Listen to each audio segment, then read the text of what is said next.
Hello and welcome to the Voice of the Patient podcast. We are the podcast working to change lives, that is, improve the quality of life through not only hearing, but truly listening to the voice of the patient.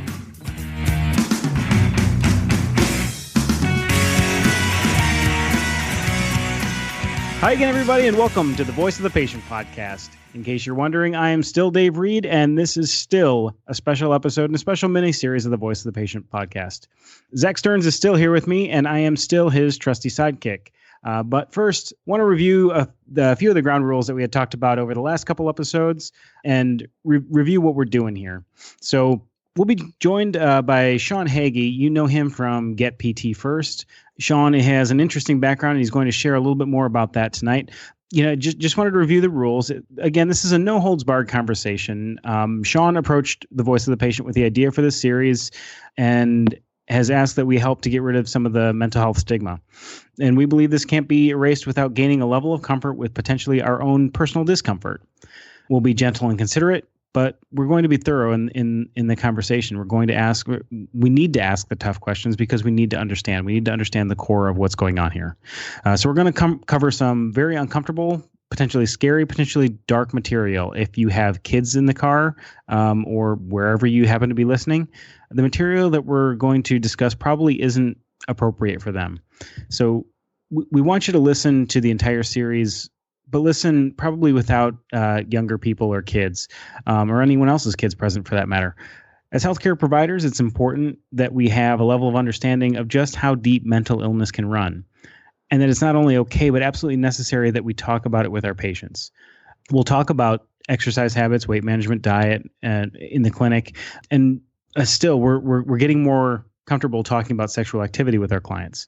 It's time we start to talk about mental health too. Finally, neither Zach or I are practicing providers of mental health care. We and Sean are clear that nothing we discuss in this episode or those to come should be considered in any way medical advice. The three of us strongly encourage anyone listening to contact your medical doctor for a referral to a mental health provider if you are struggling with any kind of mental health concerns. Again, if you're listening to this and you're considering ending your life, please don't. You can call 911 or the National Suicide Prevention Lifeline at 1-800-273-TALK. If your phone has numbers and not letters like mine does, that's 1-800-273-8255. The National Suicide Prevention Lifeline provides free and confidential emotional support to people in suicidal crisis or emotional distress 24 hours a day, 7 days a week, anywhere across the United States. They're a national network of over 160 crisis centers combining custom local care and resources with national standards and best practices. Likewise, if you're any kind of healthcare provider, this is a number you should have available to your clients who may be struggling. Plug it into your phone. Plug it in now. And without further ado, let's bring in Sean and Zach. Hey, guys. Hi, Dave. Hi, Sean. Hey there. Great. Well, so I'd like to go ahead and we'll get started continuing our series here on mental health and why it matters and why we need to be talking more about it. So, Sean, we had just spent the last 2 episodes talking about your experience, talking about some of the challenges as well as some of the successes of your story. And what I'd like to focus on here over this episode is how your experience has affected your relationships with your friends and with your family. So I'd like to go back to your childhood, to adolescence. And could you just talk about your experience with your family and the relationship between your family and your mental health? Yeah, I mean, kind of going back to this, my story, I could tell pretty early on that something wasn't going well, obviously. I obviously didn't know what that was, and I really didn't know how to articulate it. But my mom, for example, could tell that something wasn't right. The friends that I had, we had kind of situations where, that it was obvious that there wasn't quite anything, quite normal going on. I started trying to reach out to my mom, probably, I think the first time I really reached out to her when I was maybe about 14 years old. And very similar to the rest of my story, I kind of approached her from like a something's not right. I can tell that something's not right. I'm not myself. I'm not who I want to be. The thing with mental illness and part of that stigma in relationships is it takes people to uncomfortable places that they're not really willing to go themselves. So opening up to people, like in my mom's case, is it pulls them into those situations. My mom comes from a family history of my grandma was hospitalized for depression before I was born, and there's a family history of it. But in this instance, I didn't know anything about that. It wasn't until things started to fall apart in my life that I started to find out there's some family history going on. So I guess that's a long way to just say it started out awkward and it continued awkward. Right. So I like that you had mentioned that you felt like you were not yourself. Could you talk about a little bit about that, not only in the context of how you felt different from your normal self, but maybe what your mother could have noticed, or maybe what were some of the signs that your parents, or for those listeners, for any other, whether it's a spouse or sibling or friend, what were some things that maybe we could notice in which you weren't yourself? Yeah, I think probably the first, and again, this is my experience. Having talked with several others, I know that my experience isn't especially unique. A lot of people have a very similar story, but as the depression worsened and I became more and more suicidal, I became more withdrawn, isolated, much more introspective, down, irritable, angry, especially as a teenager, as a youth. I not that teenagers are already impulsive and reckless, but that mixed with the depression and the suicidal ideation just put that into hyperdrive. Looking back, I was a little bit too out of control. I think she noticed early on the pulling away and the withdrawing part. And I think that's one of the things that a lot of people will maybe see in friends and family members as well, is that kind of like wait, I haven't heard from this person in quite a while. They've kind of dropped out. And it's subtle. It's not like it happens just one day. All of a sudden, there's some kind of crazy flare up and fight and things go out of control. It's just somebody starts to kind of pull away and you start to lose touch with people, and it can be very slow. And that's why it's not easy to notice. Sean, is that something that you did consciously? No. See, the weird thing was I didn't have good words to explain what was going on in me. And honestly, I still don't really have a really good vocabulary. I know what it feels like in my shoes, but to be able to articulate that is something that's really hard for me to do even now, even with a better vocabulary and going through counseling and seeing all kinds of professionals for this. So, you bring it back to like a 14-year-old kid who knows that he has thoughts that he wants to end his life, and the sheer terror that goes along with that. I mean, you got to put that in context. I know we'll talk about this later on down the road, but you put that in context of the situation I was in a small town, kind of rural community, blue collar, where everybody knows everybody's business, and there's that fear as well. So when you have things like potentially having mental illness and, being a teenager and not wanting people to know about that and being afraid of being ridiculed or made fun of, and then you compound that with a town where everybody wants to know everybody's business, and all these kinds of factors add up.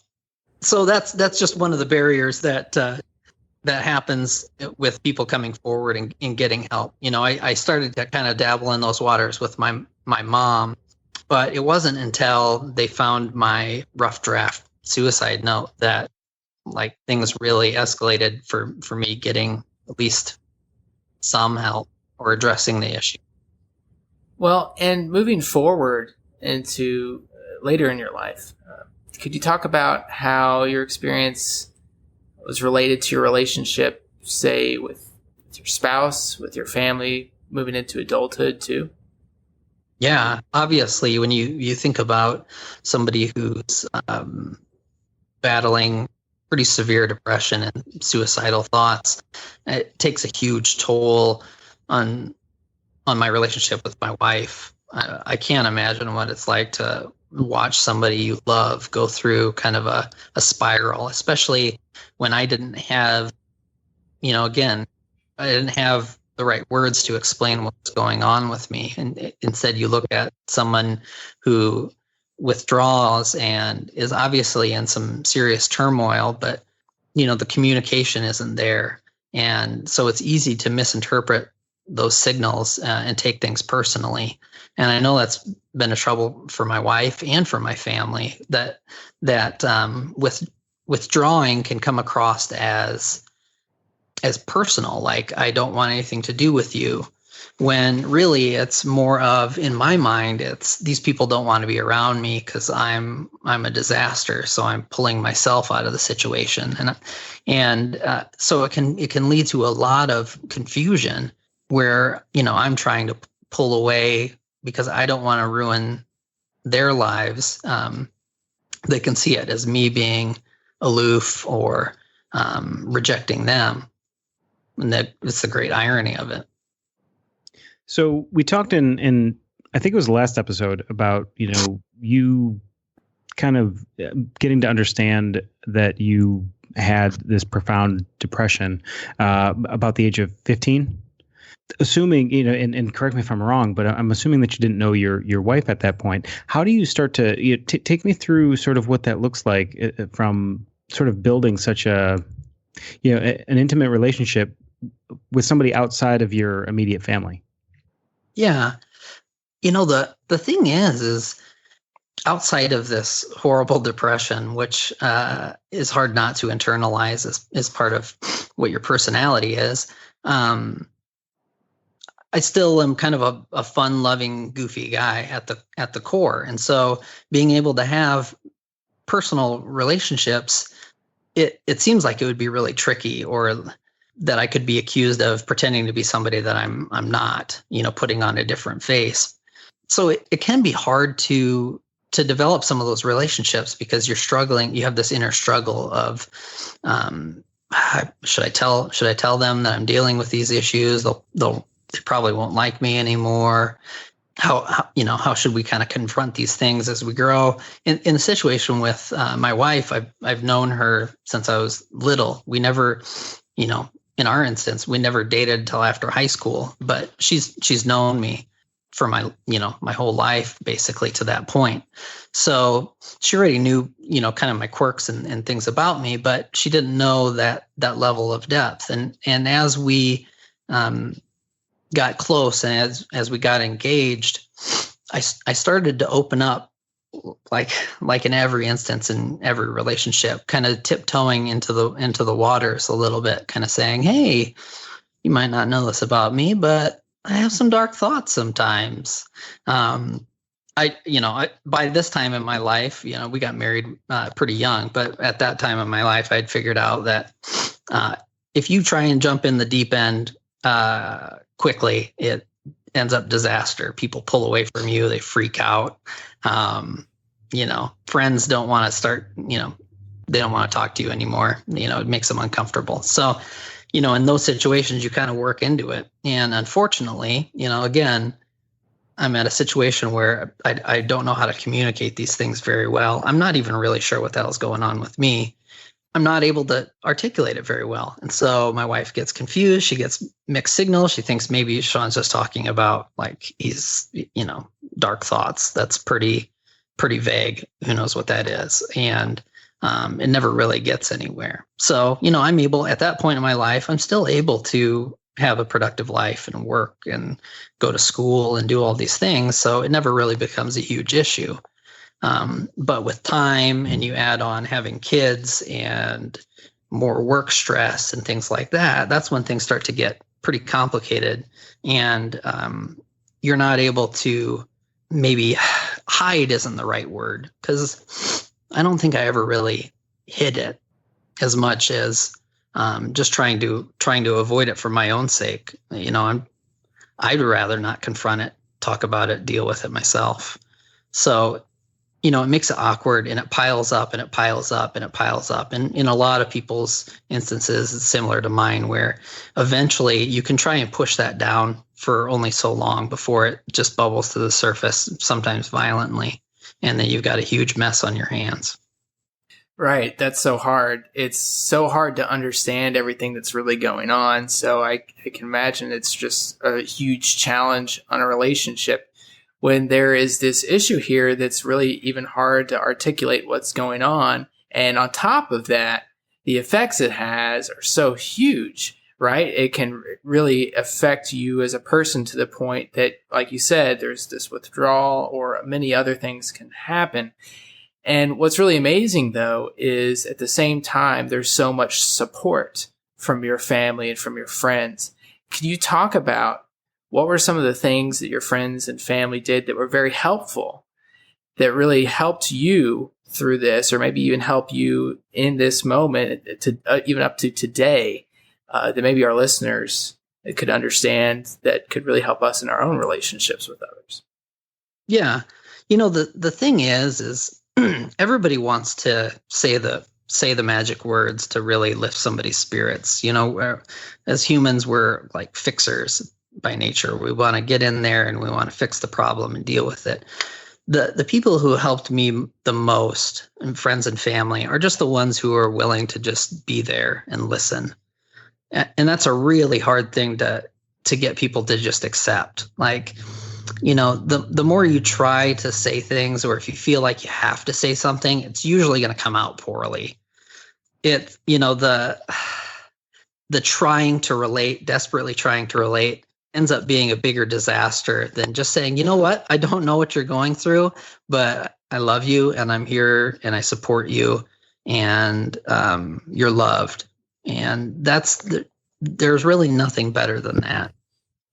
Right. Because the challenge is that we really want to make this better. We understand that something's going on. We want to say, we want you to feel better because we care. And unfortunately that can turn into a really weird moment of like, well, but listen, it's a beautiful day outside. And, and that can sort of twist into like, well, that doesn't really fix anything, unfortunately. Or, oh, Zach, I was going to ask you. What part do you think that fear plays in, the general public, or just me interacting with somebody who's got something like that going on, something that scares me. I don't know how to deal with it necessarily. What part does fear have in kind of making jokes, or I don't know, making light of the situation, right? Talking about the weather. Yeah. Well, there's definitely a fear involved when you might not know exactly whether you should feel threatened, whether there's an actual threat to you in this situation, because you might not know everything that's going on with this person. You might not know them very well, and you might suddenly feel like there's an element of danger involved, and I'm uncomfortable by that and really want this to be all better. Or if you get in a certain moment where you're just not expecting the depth of how personal the conversation just got, right? If you're operating at sort of a more shallow level of a conversation and suddenly it gets much deeper, that can be a very uncomfortable moment because you weren't really expecting that. And then you don't know, like, should I share something really deep and personal about myself to reciprocate? Would you like me to make you feel better? And so there's this, and all this internal dialogue of what exactly is the right thing to do. That takes minutes or hours or a whole lifetime to really figure out exactly what the right thing to do is. And instead, you just blurted out this, hey, maybe you want to get pizza or something? So maybe digressing from some of the serious stuff for just a minute. I mean, Sean, do you have any stories that come to mind about some of the kind of the awkward moments about, when you're talking about these things? And I only have about 1,000 or 2,000 awkward stories. Maybe only a couple hundred of your favorite, and we'll make that into a separate series. Yeah. Typically, the conversation goes, somebody finds out that I have depression. They'll say, "Hey, how are you doing?" Not a good question. Just stop asking, "How are you doing?" as a hello. That's not a hello. Just say hello. Don't say, "How are you doing?" Because I'm probably doing terrible. And but what if you're like from the Midwest or something? That's like how I greet anybody. I know. It's I live in the Midwest. It's how it goes. But I'm good with the pleasantries. I'll put on a happy face and usually say the F word, fine. And that's the story of my life. I'm fine. And then somebody, maybe realizes, that's probably not the right thing to say to Sean.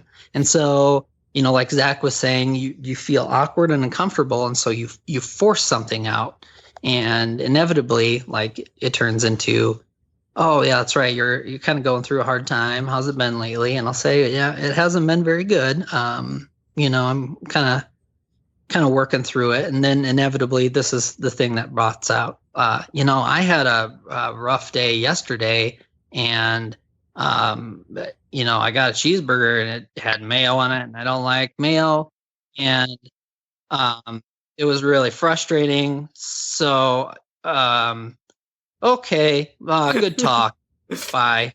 It ends up being like this downward spiral of I'm just like, I've had times where I haven't said it. I give me credit, but I've had times where I've been like, just stop talking.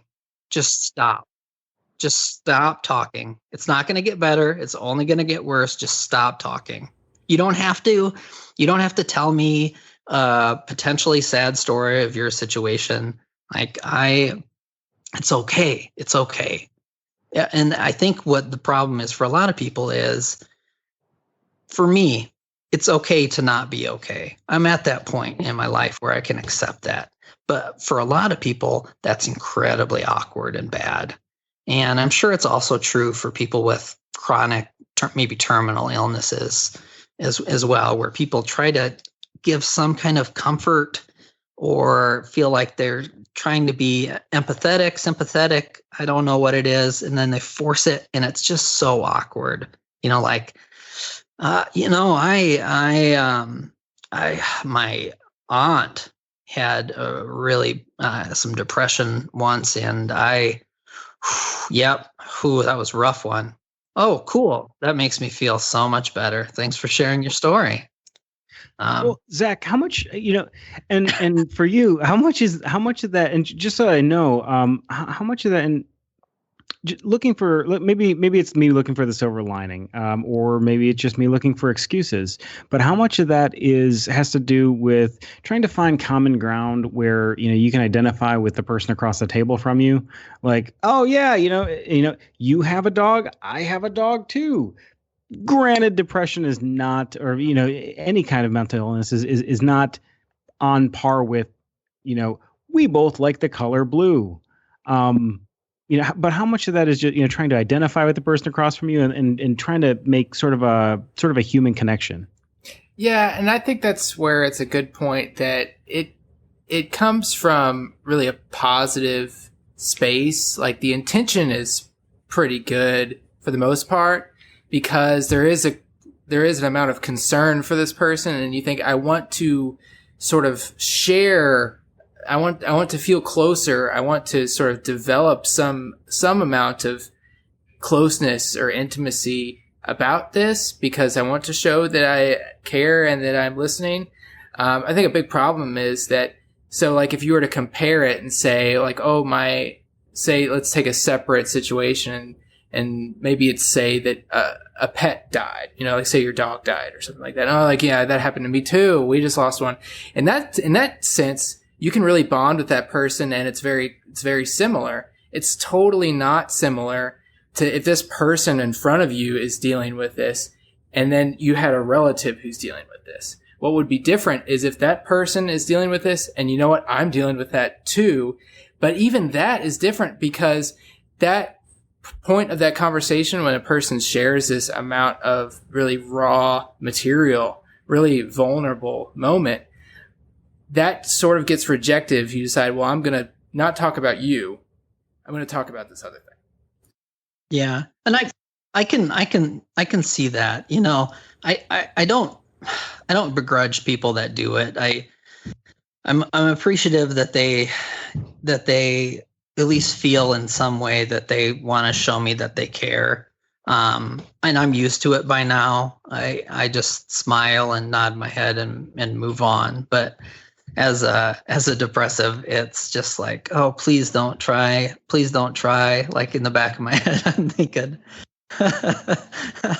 But what would be, so Sean, what would be a better way to sort of approach that as someone, you know, who doesn't have the same struggles as you do, but who wants to make that human connection and really hear what you have to say?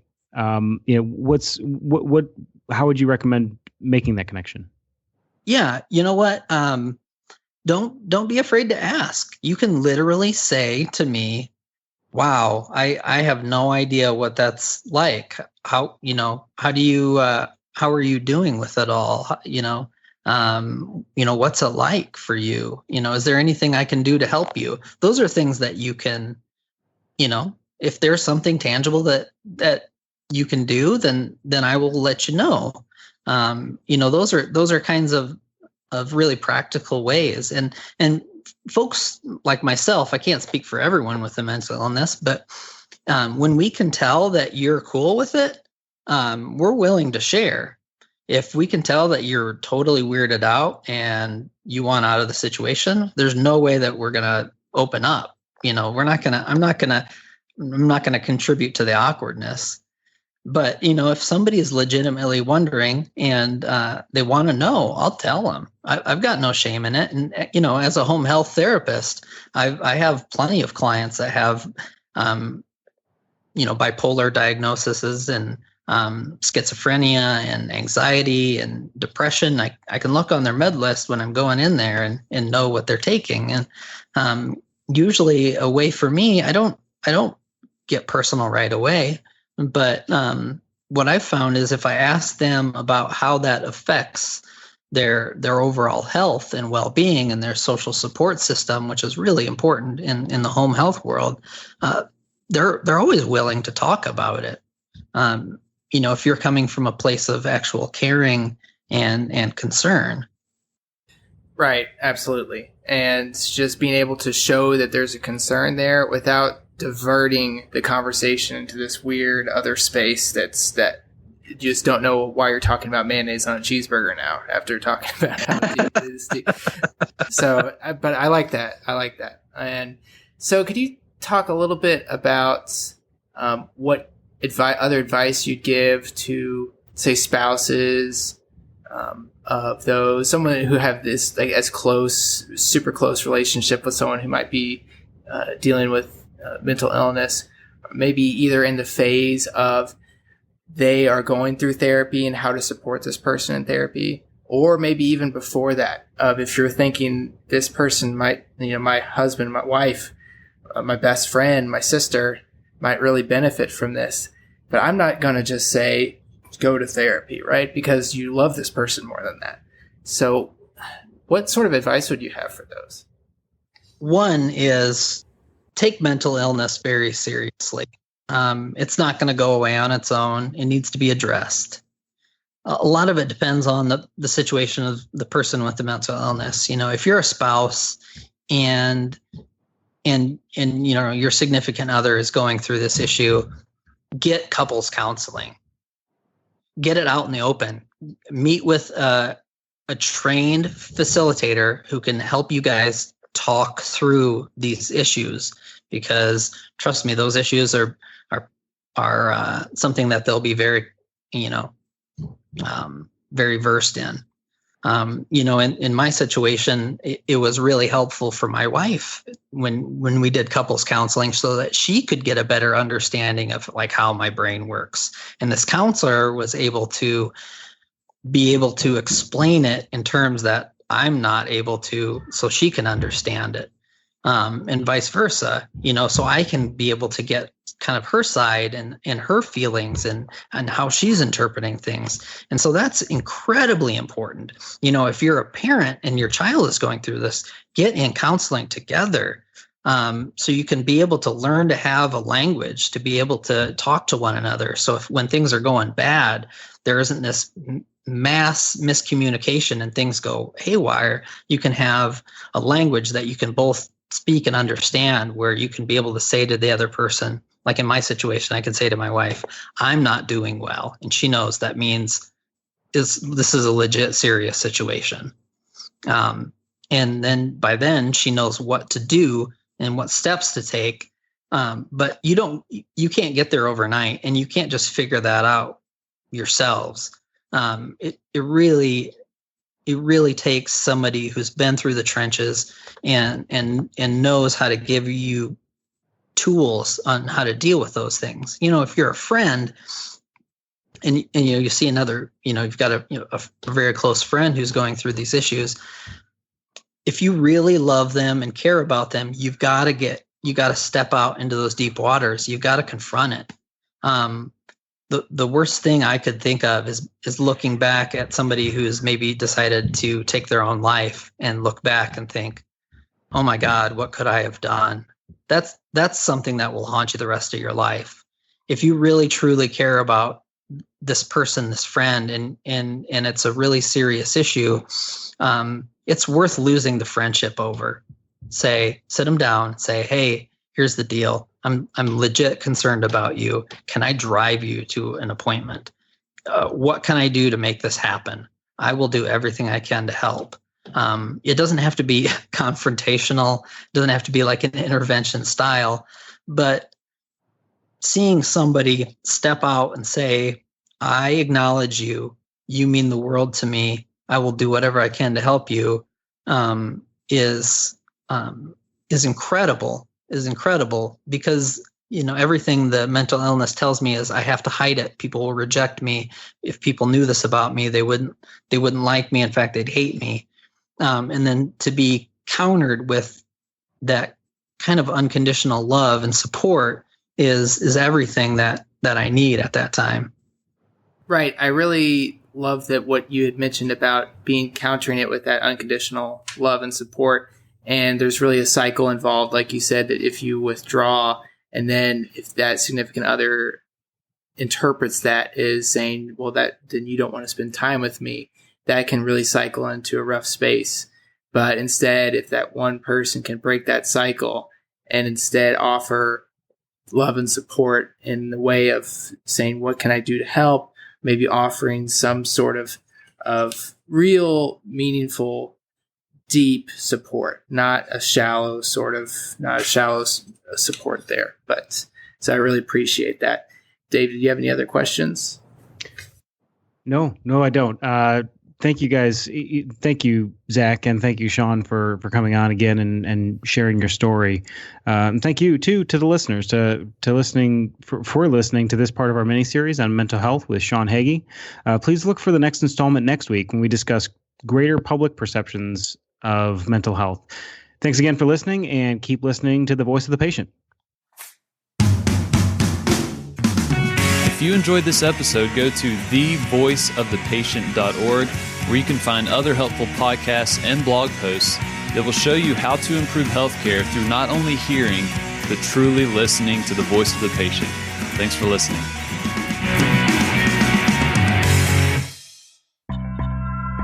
This podcast is brought to you in partnership with the Senior Rehab Project at seniorrehabproject.com.